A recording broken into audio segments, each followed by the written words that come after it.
Tafakari juu ya hiyo wimbo. Yeye anastahili kupewa sifa.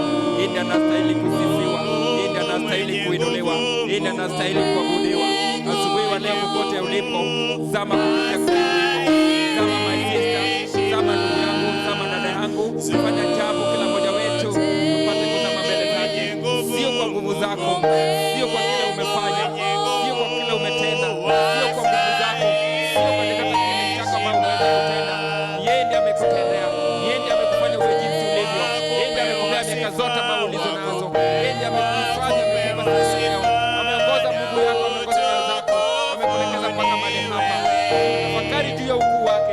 Tafakari juu ya utukufu wake. Ametutimizia asubuhi wa leo. Tupe sifa na nguvu na utukufu Baba. Unasalia, unastahili Baba. Nisalie kwa zako milele na milele. Asante kwa Kristo kwa ajili ya wimbo Baba. Asante kwa ajili ya waimbaji Baba. Asante kwa ajili ya ile kanisa Baba. Asante kwa ajili ya kila mshiriki Mfalme.